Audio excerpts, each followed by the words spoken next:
ನಮಸ್ತೆ. ಇದು ಸಂಪ್ರದಾನ charitable trust ಇಂದ ಶ್ರೀ ಪ್ರಸನ್ನ ಗುರುಜಿ ಮಾತಾಡೋದು.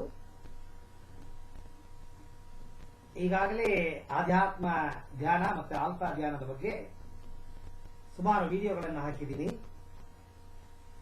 ಈಗ ಪ್ರಶ್ನೆ ಕೇಳೋದಕ್ಕೆ ಶುರು ಮಾಡಿದ್ದಾರೆ.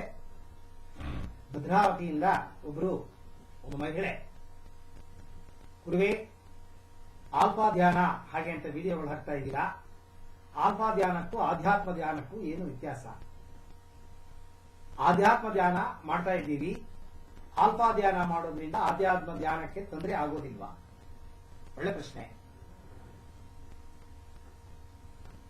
ಧ್ಯಾನ ಹಾಗೆ ಅನ್ನೋದ್ರ ಬಗ್ಗೆ ನಾನು ಸುಮಾರು ವಿಡಿಯೋಗಳಲ್ಲಿ ನಾನು ನಿಮಗೆ ತಿಳಿಸಿದ್ದೀನಿ. ಆತ್ಮ, ಮನಸ್ಸು, ದೇಹ ಮೂರನ್ನು ಒಕ್ಕೂಡಿಸೋದು ಧ್ಯಾನ, ಆಧ್ಯಾತ್ಮ ಧ್ಯಾನ. ಆಧ್ಯಾತ್ಮ ಧ್ಯಾನದಲ್ಲಿ ತನ್ನರಿವು, ಕಡೆಯೊಳರಿವು, ದೇವರರಿವು, ಭಗವಂತನ ಬಗ್ಗೆ ಮತ್ತೆ ತನ್ನ ಬಗ್ಗೆ ತಿಳ್ಕೊಳ್ಳೋದು ಆಧ್ಯಾತ್ಮ ಧ್ಯಾನ ಅಂತ ಹೇಳ್ತೀವಿ. ಆಧ್ಯಾತ್ಮ ಧ್ಯಾನದಲ್ಲಿ ಅಂಟದೆ ಜೀವನ ಮಾಡಬೇಕಾಗುತ್ತೆ. ಭಗವಂತನ ಪಾದವನ್ನ ಸೇರೋದಕ್ಕೆ ತಕ್ಕಂತೆ ಮನಸ್ಸನ್ನ ನೀವು ಸರಿಪಡಿಸಿಕೊಂಡು ಆ ಭಗವಂತನ ಪಾದವನ್ನ ಸೇರೋದಕ್ಕೆ ಬೇಕಾಗಿರೋ ಧ್ಯಾನವನ್ನ ಆಧ್ಯಾತ್ಮ ಧ್ಯಾನ ಹಾಗೆ ಅಂತ ಕರಿತೀವಿ. ಆಲ್ಫಾ ಧ್ಯಾನ ಹಾಗೆ ಅಂತ ಅನ್ನೋದು ನಿಮಗೆ ಚೆನ್ನಾಗಿ ಗೊತ್ತಿದೆ.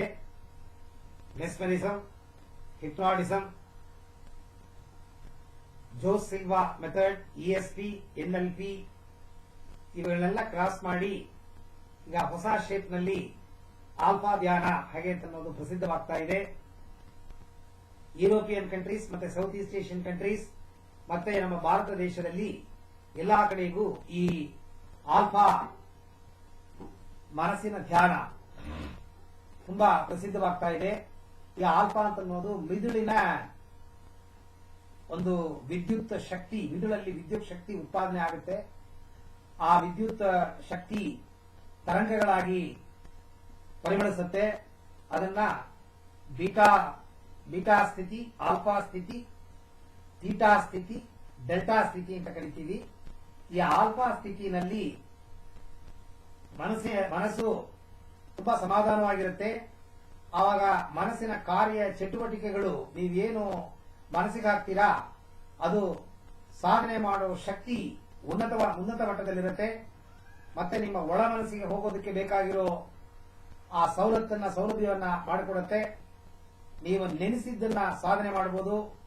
ನಿಮ್ಮ ಮನಸ್ಸಲ್ಲಿ ಏನ್ ನೆನೆಸ್ತೀರಾ, ಕಣ್ಣು ಮುಂದೆ ಏನ್ ಕನಸು ಕಾಣ್ತೀರಾ ಅಷ್ಟು ನೀವು ಮುಂದೆ ನೆನೆಸಿ ನೋಡೋದ್ರೊಳಗಡೆ ಎಲ್ಲ ಬಂದು ನಿಂತ್ಕೊಳ್ಳುತ್ತೆ, ನಡೆಯುತ್ತೆ, ದುಃಖಗಳು ಪಾರಾಗತ್ತೆ. ಒಂದು ವಿದ್ಯಾಭ್ಯಾಸ ಮಾಡ್ಕೋಬೇಕು, ಒಂದು ಉದ್ಯಮ ಶುರು ಮಾಡಬೇಕು, ಒಂದು ಉದ್ಯಮೆಯಲ್ಲಿ ಸೇರ್ಕೋಬೇಕು, ಒಳ್ಳೆ ಮದುವೆ ಮಾಡ್ಕೋಬೇಕು, ಮನೆ ಕಟ್ಟಬೇಕು, ಜೀವನದಲ್ಲಿ ಏನಾದರೂ ಒಂದು ಧ್ಯೇಯ ಇಟ್ಕೊಂಡು ಆ ಧ್ಯೇಯನ ಮುಟ್ಟಬೇಕು, ದುರಭ್ಯಾಸಗಳನ್ನ ಬಿಡಬೇಕು, ಕೆಟ್ಟ ಗುಣಗಳನ್ನ ಪಾರು ಮಾಡಬೇಕು. ಹೀಗೆ ಆ ಮನಸ್ಸು ಮತ್ತೆ ದೇಹ ರೀತಿಯಲ್ಲಿ ಮತ್ತೆ ದೇಹದಲ್ಲಿ ಸುಮಾರು ರೋಗಗಳು ಬಂದಿರುತ್ತೆ. ಆ ರೋಗಗಳನ್ನು ಸಹ ಆಲ್ಫಾ ಧ್ಯಾನದಿಂದ ನೀವು ಗುಣಪಡಿಸ್ಕೋಬಹುದು. ಸೊ ಆಲ್ಫಾ ಧ್ಯಾನ ಅಂತ ಅನ್ನೋದು ಸೈಂಟಿಫಿಕ್ ಧ್ಯಾನ ಅಂತ ಕರಿತೀವಿ, ಡೈನಮಿಕ್ ಧ್ಯಾನ ಅಂತ ಕರಿತೀವಿ, ಕ್ರಿಯೇಟಿವ್ ಧ್ಯಾನ ಅಂತ ಕರಿತೀವಿ, ಆಕ್ಟಿವ್ ಧ್ಯಾನ ಅಂತ ಕರಿತೀವಿ, ಆಲ್ಫಾ ಧ್ಯಾನ ಅಂತ ಕರಿತೀವಿ. ಆದರೆ ಆಧ್ಯಾತ್ಮ ಧ್ಯಾನದಲ್ಲಿ ಇಷ್ಟೊಂದು ಚಟುವಟಿಕೆಗಳು ಇರೋದಿಲ್ಲ. ಮನಸ್ಸನ್ನ ಕಾಮ್ ಮಾಡಿ ಏನು ಕೆಲಸ ಮಾಡದೇ ಇರೋಂಗೆ ಮಾಡಿ ನಮ್ಮ ಆತ್ಮವನ್ನ ಪರಮಾತ್ಮನ ಜೊತೆಗೆ ಸೇರಿಸೋದೇ ಆಧ್ಯಾತ್ಮ ಧ್ಯಾನ. ಇಲ್ಲಿ ನೀವು ಏನು ನೆನೆಸ್ತೀರೋ ಅದನ್ನ ಪಡ್ಕೋಬಹುದು. ನಿಮ್ಮ ಮನಸ್ಸಿಗೆ ಅಷ್ಟೊಂದು ಶಕ್ತಿ ಇದೆ. ಆ ಮನಸ್ಸಿನ ಶಕ್ತಿಯನ್ನು ನಾವು ಉಪಯೋಗಿಸಕ್ಕೆ ಗೊತ್ತಿಲ್ಲದೇನೆ ನಾವು ದುಃಖದಲ್ಲಿ ನೆರಳ್ತಾ ಇದ್ದೀವಿ.